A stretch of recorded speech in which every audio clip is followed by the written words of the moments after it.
ഇന്ന് നമുക്കൊരു ഉണക്കച്ചെമ്മീൻ അച്ചാർ തയ്യാറാക്കാം.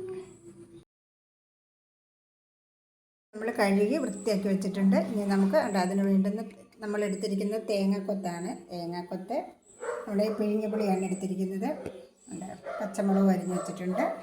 നമുക്കിത് എല്ലാം ഒന്ന് വഴറ്റിയെടുക്കാം. നല്ലോണം ഒന്ന് മൂപ്പിച്ചെടുക്കാം.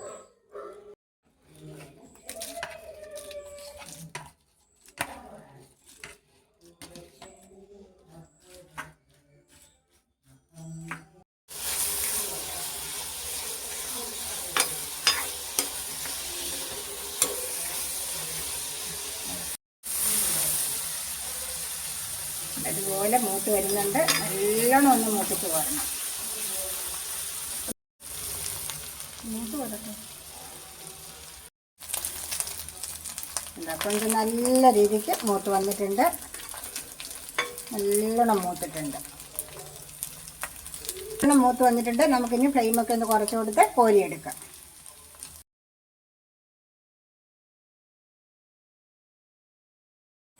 നല്ല രീതിക്ക് മൂപ്പിച്ച് കോരിയിട്ടുണ്ട് കൊഞ്ച്. ഇനി നമുക്ക് തേങ്ങാക്കൊത്തൊന്നിട്ട് കൊടുക്കാം.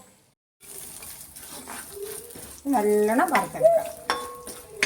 നല്ലോണം ബ്രൗൺ കളറായി വന്നിട്ട് കോരാവും. കണ്ട നല്ല രീതിക്ക് ഇത് മൂത്ത് വന്നിട്ടുണ്ട്. നല്ലിട്ട് മൂത്തിട്ടേ കോരാവുന്നുണ്ട്. ഇതേപോലെ നമുക്കിത് കോരിയെടുക്കാം. മൂപ്പിച്ചെടുക്കാം.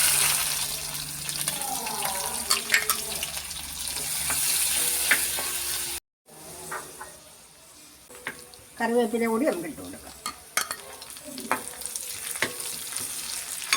നല്ലോണം മൂത്ത് വരട്ടെ. കമുളകും കറിവേപ്പിലയും കൂടെ കോരിയെടുക്കാം. കൊഞ്ച് നമ്മൾ ഇതുപോലെ കിലുങ്ങുന്ന പരുവത്തിന് വേണം നമ്മൾ കോരിയെടുക്കാൻ. കിലുങ്ങുന്ന പരുവത്തിൽ കോരിയെടുക്കാം.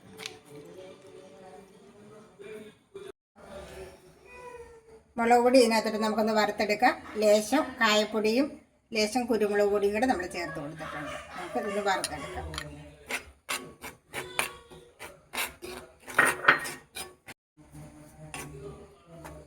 ഇതിനകത്തോട്ട് നമുക്ക് പുളി പിഴിഞ്ഞ് വെച്ചതും കൂടെ ഒഴിച്ചു കൊടുക്കാം.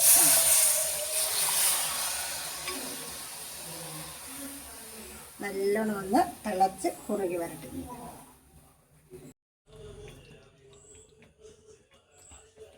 എന്നിട്ട് ആവശ്യത്തിനുള്ള പൊടി ഇട്ട് കൊടുക്കുക.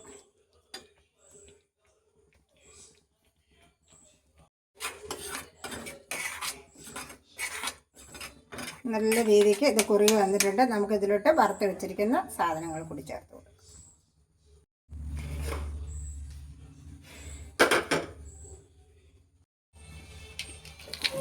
ഇത് നമുക്ക് വറുത്ത് വെച്ചേക്കുന്ന കൊഞ്ച് അങ്ങോട്ടിട്ട് കൊടുക്കാം.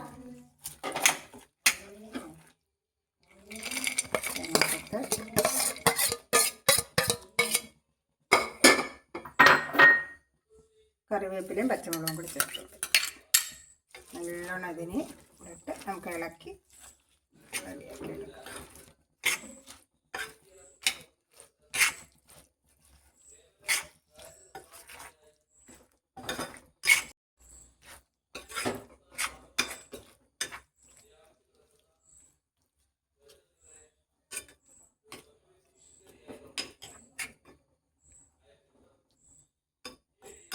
പത്ത് മിനിറ്റ് സമയം ഒന്ന് മൂടി വെച്ച് കൊടുക്കാം. അങ്ങനെ നമ്മുടെ ചെമ്മീൻ അച്ചാർ റെഡി ആയിട്ടുണ്ട്. ഇതുപോലെ റെഡിയായി വന്നിട്ടുണ്ട്. വിനാഗിരി ഒഴിക്കേണ്ടവർക്ക് ഒഴിക്കാം. ഞാൻ ഒഴിച്ചിട്ടില്ല. ഒഴിച്ച് വെക്കേണ്ടവർക്ക് ഒഴിക്കാം. ഇത് എത്ര കാലം ഇരുന്നാലും ചീത്തയാവത്തില്ല. ഇതുപോലെ തന്നെ ഇരുന്നുള്ളൂ. അപ്പോൾ നാളെ വേണമെങ്കിൽ നമുക്ക് കണ്ണി കോരിട്ട് വെച്ചിരുന്നാൽ ഇതുപോലെ. ഫ്ലെയിമൊക്കെ ഓഫാക്കി നമുക്കിനി ഇതൊന്ന് ഇറക്കി വെച്ചോളൂ.